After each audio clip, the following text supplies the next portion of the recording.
My name is Sophie, and in the autumn of 2019, I was a detective with the St. Louis Metropolitan Police Department. I'd seen my share of horror, but nothing prepared me for the case that began on Halloween, a case that would suffocate the city in a fear so profound it felt like a physical presence. It started not with a scream, but with a silent, grinning message left in a room at the Drury Inn, just a stone's throw from the Arch grounds, where thousands had gathered for the city's annual Boo at the Arch celebration. The victim was a tourist from out of state, a man in his 20s. The cause of death was a sophisticated, fast-acting neurotoxin derived from a rare species of nightshade, delivered through a piece of candy.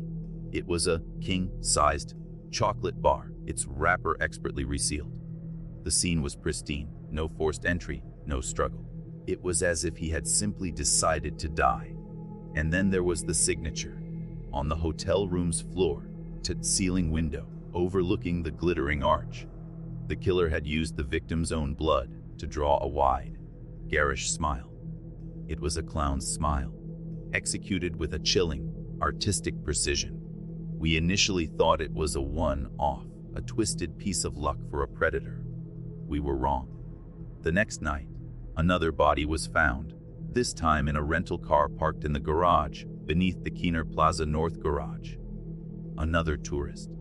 The cause was the same: poison candy, this time a red and white striped lollipop whose stick had been dipped in the toxin. And again, the bloody smile, this time drawn on the car's foggy windshield, a grotesque frame for the city's skyline beyond. The media, of course, named him the Death Clown.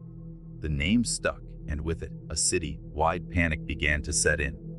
The break came from the most mundane of places: the security footage from a vending machine in the lobby of the Drury Inn. It showed a figure, head down, wearing a full, garish clone costume, oversized polka dot pants, giant shoes, and rainbow-colored wig. But the face was obscured by the angle. He moved with an unnerving, fluid grace, placing a handful of candy bars into the machine's retrieval slot before melting back into the crowd of costumed revelers. He wasn't just distributing poison. He was performing a sick magic trick, making death appear from a simple, innocent gesture. The clown's costume led us to the shuttered remnants of L'Iftarque de Lune, a once famous French circus that had performed its last show in St. Louis a decade prior. The owner, a broken man named Monsieur Durand, gave us a name: Pierre Gippo Raynard. A master of physical comedy and sleight of hand, Gippo was a legend. He was also a fanatic, a man who believed the modern world, with its casual cruelties and moral decay, was a grotesque parody of the disciplined beauty of the circus. He saw the tourists, with their loud complaints and disposable cameras, as symbols of this decay. He had vanished after the circus closed, and Durand believed he had simply snapped. He wasn't killing for pleasure. He was performing a purification, a final, deadly act to cleanse the city he saw as his stage. We had his name, his motive, but he was a ghost. He knew the city's hidden passages, the abandoned tunnels under the riverfront, the forgotten attics of old buildings. He used his performer's skills to move unseen. My partner, Detective Miller, and I spent days chasing shadows, our only communication from Gippo being the bloody smiles he left behind. He was always one step ahead, his crimes perfectly orchestrated. The fear was a living thing. Parents checked and re-checked their children's candy. The sight of a clown, even a happy one at a children's party, would cause people to cross the street. The final act was set for Halloween night itself. We got a tip about a figure matching Gippo's description being seen near the old courthouse. Another tourist, heavy area. Miller and I split up, him taking the east side, me the west. The air was cold and thick with the smell of fried dough and fake fog. Lauder echoed, but it was strained, nervous. I saw a flash of color in an alleyway between two brick buildings. A discarded rainbow wig, I drew my service weapon and moved in. The alley was a dead end, cluttered with overflowing dumpsters. And there he was, not in a full costume, but in the lower half of his polka dot trousers and his giant shoes. His torso was bare, and he was turned away from me, applying the final touches of his makeup in a small, hand-held mirror. He had drawn the white base and the red teardrop on his cheek. He was humming an old circus tune. On a crate beside him was a small wicker basket filled with brightly wrapped candies. He saw my reflection in his mirror before I could speak. His eyes, surrounded by the stark white grease paint, were the most unsettling thing I have ever seen. Utterly calm, devoid of madness, filled with a serene and absolute conviction. He didn't run. He slowly placed his mirror down and turned to face me, the unfinished smile on his face a terrifying rictus. "The audience awaits their finale. Detective," he said, his voice a soft, melodic whisper. I ordered him to get on the ground, my own voice trembling. He just smiled, a genuine, sad smile. "You see the clutter, the noise. I am merely the ringmaster restoring order. A clean death is the ultimate trick." He gestured to the basket of candy, a treat for the unworthy. In that split second, his hand, a master of sleight of hand, moved. I didn't see a weapon, only a sudden, sharp movement. I fired. The sound was deafening in the narrow space. He fell backward, a look of more surprise than pain on his half-finished face. In his hand was not a gun, but a single, poisoned lollipop, its wrapper a cheerful red and white. Jean-Pierre Renard died in the alley. The case was closed.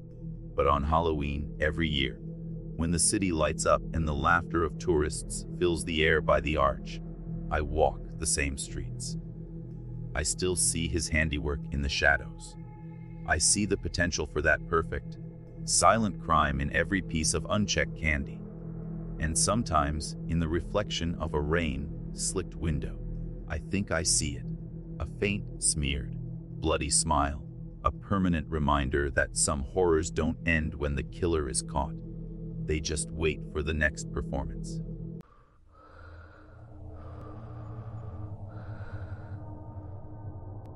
Our village, Klindorf, nestled in the Pennsylvania German country of Lebanon County, was founded by my ancestors in the early 1700s. We are a quiet, insular community, bound by tradition and the old stories. The most prominent of these legends spoke of the unbarmherzigen Geister, the unforgiving spirits. They were not mere ghosts, but three specific entities from a brutal winter in 1587 in the old country, who were cast out from both life and death for their sins. The legend said that, on the night when the veil is thinnest, All Hallows' Eve, a ritual performed near hallowed ground with the wrong intent could serve as a key, turning the lock on their prison door. For generations, it was a tale to keep children indoors after dark. In 2020, it became our reality. The group of American tourists arrived on October 30th. They were from a paranormal investigation group based in Philadelphia, young and armed with skepticism and high-tech equipment. They had read about our legend online, on some obscure forum, and deemed it a perfect case study for their Halloween live stream. I saw them in the churchyard, their demeanor one of casual amusement. I warned them, as the local priest, to respect our traditions and the sanctity of the burial ground. They were polite but dismissive, their smiles not quite hiding their belief that we were simple, superstitious folk. That night, under a moonless sky, they bypassed the old gate and went to the Drakriostene, the three-cross stone, the oldest and most potent marker in the cemetery. The first sign was the fisher boy, Klaus. He was 13. His mother found him the next morning, Halloween, standing rigid in their decorated living room. He was not the cheerful boy who had gone to bed. His skin was pale and cold, his eyes a flat, dull gray, devoid of recognition.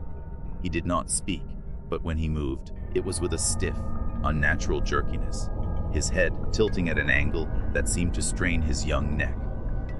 He would pick up objects, a remote control, a Halloween figurine, and stare at them with an intense, cold curiosity before letting them clatter to the floor. The local doctor was baffled. Then, it was old Herr Schmidt, the baker, who was found in his shop, having torn apart dozens of his perfectly crafted Halloween cookies, arranging the fragments into a strange, circular pattern on the flour-dusted floor. A third, a young woman named Lina, was discovered wandering near the old mill, her clothes soaked with creek water, humming a dissonant, unrecognizable tune that was later identified from historical records as a 16th-century dirge for the dead. Panic, cold and sharp, began to spread through Kleindorf faster than any sickness. The Halloween festival was canceled. Porch lights were turned off. Doors were locked and bolted. Parents pulled their costumed children inside. The promised night of candy and fun replaced by a fearful, watchful silence. From my study window in the rectory, I watched the empty, decorated streets. It was a surreal and chilling sight. Grinning Jacko, lanterns illuminating vacant porches, festive cobwebs stretched across windows that had their curtains drawn tight. The town had become a stage set for a horror play, the cheerful props mocking the genuine terror that had taken root. I knew then, with a certainty that chilled my soul, what had happened. The tourists had not simply summoned ghosts. They had torn a hole and allowed 3 ancient, predatory intelligences to pour through, and they were now hunting for permanent homes. It was decided we would bring the 3 afflicted to the church. We could not risk them being loose. Klaus Fischer, Herr Schmidt, and Lina were secured, with great difficulty and profound sorrow in their homes. I went to the Fischer house to administer preliminary rites. The moment I entered Klaus's room, the air grew frigid. The boy, bound to his bed, fixed his flat gray eyes on me. His mouth, slack and expressionless, did not move, but a voice emerged from him nonetheless. A rasping, guttural whisper that scraped against the air. A sound that held no trace of childhood. It spoke in an archaic, coarse German dialect I could barely understand, words of soil and blood and a long, cold hunger. I sprinkled holy water. The reaction was not a scream, but a low, gurgling hiss, and the scent of ozone and damp earth filled the room. This was no simple possession. This was an infestation by something old and profoundly evil. We moved them as night fell completely. The church, our sanctuary, felt fragile, its sanctity a thin shell under assault. The 3 were laid before the altar. I stood with my aged Bible, my rosary, and a vial of holy water. The emergency exorcism began not with a formal prayer, but with a sudden, simultaneous convulsion from all 3 forms. Their backs arched against their restraints, a unified, violent motion. The cheerful paper bats fluttered on the pews from the disturbance in the air. Then, the voices started, not shouting, but speaking in a twisted, overlapping chorus. They spoke of the Black Forest in 1587, of a plague they had spread, of the children they had led astray, of the reason they were cursed to be unforgiving. They described their joy in feeling warm, living flesh around their cold essences again. They promised they would not be going back. The ritual was a battle of wills against entities that had no concept of mercy. I recited the scriptures, my voice a steady drumbeat against the cacophony of their whispers and the creaking of the ropes that held them. I anointed their foreheads with oil, and each touch was met with a searing cold that numbed my fingers. The candles on the altar flared with that unnatural green light, their flames stretching tall and thin before guttering low, filling the church with the reek of spoiled wax. The paper Halloween banner above my head suddenly tore down the middle with a sharp, dry sound, as if slashed by an invisible blade. One of the restrained figures, Herr Schmidt, began to rise, the ropes groaning, his body levitating a full foot off the cot, held horizontal by an unseen force. his head turning slowly to face me directly, the gray eyes glowing with a faint, internal phosphorescence. I pushed on, my voice growing hoarse, calling upon a power far older and greater than these spirits. I named them, using the names I had pieced together from their own taunts and the old village records: the betrayer, the poison, weaver, the child, thief. As I spoke their true titles, the room shook. The creeping blackness on the floor, which had been spreading like rot from their cots, halted its advance. The green candle flames sputtered, threatening to die. A final, collective shriek of pure, undiluted hatred echoed through the church, a sound that seemed to tear at the very fabric of the air. Then, a profound silence fell, heavier than any noise. The oppressive cold began to recede. On the cots, the three forms went limp. The unnatural gray pallor faded from their skin, replaced by the flushed, feverish warmth of life returning. The dawn of November 1st broke over Kleindorf, clean and cold. The unforgiving spirits were gone, forced back across the veil. Klaus, Herr Schmidt, and Lena awoke, weak and confused, with no memory of their ordeal beyond fleeting, nightmarish impressions. The American tourists had fled on Halloween afternoon, their equipment abandoned, their live stream having cut out abruptly the night before. They left behind only a digital recording, which I later destroyed. On it, amidst the static, was the clear, rasping whisper in Old German, a phrase the tourists could not understand. "The door is not closed, Priester. It is merely shut." We took down the Halloween decorations that day, the cheerful pumpkins, the plastic skeletons, the fake cobwebs. They all went into the fire. We do not speak of the legend of the unforgiving spirits anymore, not as a story. For in Kleindorf, we know that some doors, once opened, can never be truly locked again. And every October, when the leaves turn and the nights grow long, we make sure our porch lights are bright, our doors are bolted, and our prayers are especially fervent.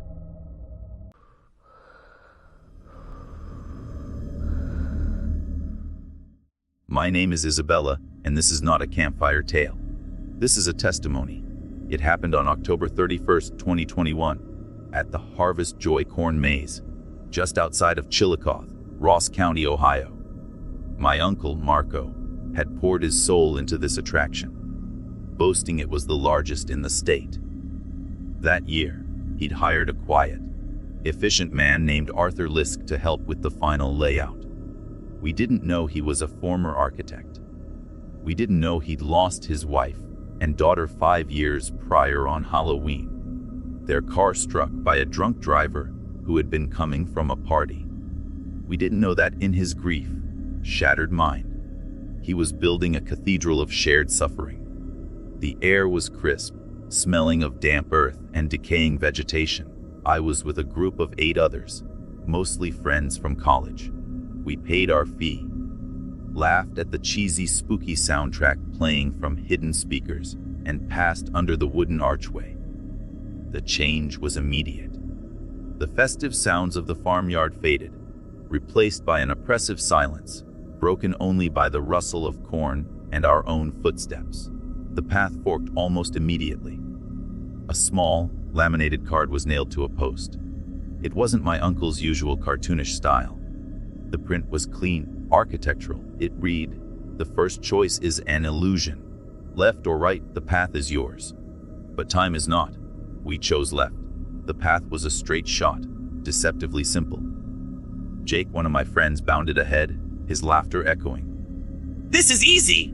Your uncle went soft. "Izzy." His foot caught on a nearly invisible filament of fishing line stretched taut across the path at shin level. There was a sharp twang. From the right wall, a section of corn stalks, rigged together and weighted, swung inward like a massive, brutal pendulum. It wasn't meant to scare. It was meant to crush. It missed Jake by inches, slamming into the opposite wall with a sickening crunch of dry stalks and a cloud of dust. We stood frozen. The silence that followed was heavier than before. We backtracked, our hearts hammering. The maze no longer felt like a game. Every rustle was a threat.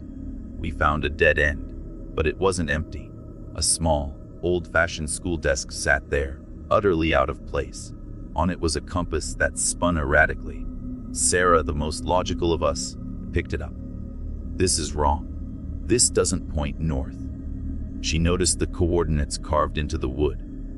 "These are for Chillicothe, but this is Chillicothe." It was a taunt, a reminder that we were in his world, his design, where even the fundamental laws of navigation were broken. The next puzzle was a corridor that had been artificially narrowed. The stalks were woven into a tight lattice, forcing us to turn sideways and shuffle through one by one. I went first. The air was thick with the smell of dry husks. Halfway through, my foot sank slightly into the ground. A pressure plate. I heard a soft, mechanical click from above. I looked up. A network of sharpened, fire-hardened wooden stakes was suspended in the canopy of corn above, held by a mechanism that was now triggered. It didn't release. It was a warning, a message that our progress was being monitored. Our lives were contingent on solving his architectural grief. We found a clearing. In the center was a post with a beautiful, macabre puzzle box. A small digital timer was embedded in the post, counting down from 10 minutes. A speaker crackled to life, a distorted, calm voice, Arthur's voice. "A life for a life. Solve the pattern, or the maze becomes your tomb." The box was a series of sliding panels and rotating discs. It was a lock. Sarah and I worked on it, our fingers fumbling. The patterns were of weeping willows and tombstones. We realized the sequence was a dated 10/31/2016, the day his family died. With a final, shuddering click, the box opened. The timer stopped at 17 seconds. Inside was a simple, old photograph of a woman and a little girl, their faces scratched out with a nail. The final path was a gauntlet of light. Jack-o'-lanterns lined the way, but their carvings were horrific. Mouths torn open in screams, eyes wide with terror. Their flickering light was worse than darkness. It animated the shadows, making them seem alive. At the end of the path was the exit, a simple gap in the corn wall, beyond which we could see the distant, beautiful lights of the farmhouse. But between us and freedom was a 20-foot wide section of path. The ground was a checkerboard of different materials: dirt, grass, wooden planks, and gravel. Another note was pinned nearby: the architect's final design. Step on the memory. Only one path is consecrated. We were exhausted, broken. We had no tools, no hints. Jake, driven by panic, said we should just run for it. Sarah stopped him. "He's an architect. He thinks in patterns, in foundations." She stared at the photograph from the puzzle box. The little girl was holding a small, white stone. "The memory," she whispered. "The consecrated memory." She pointed to the single square of pure, white marble amidst the dirt and decay. "That's it. That's the headstone." She took a deep breath and stepped only on the marble square. It held. She reached the other side. One by one, we followed, our feet touching only that one, solid, mournful piece of stone. We stumbled out onto the cool, wet grass, gasping the free air. Sirens wailed in the distance. My uncle had grown worried when we didn't emerge. They found Arthur Lisk in his truck, parked on a hill overlooking the maze. He wasn't trying to escape. He was watching, a pair of night vision goggles on the passenger seat. He had a notebook filled with architectural sketches of the maze, each trap meticulously detailed, each puzzle a piece of his eulogy. He told the police he just wanted people to understand the precision of loss, the inescapable maze of grief. He succeeded. I still dream of it. The rustle of corn is not a comforting sound to me. It is the sound of the maze, waiting, an architect's grief made real, a death game forever carved into the Ohio earth.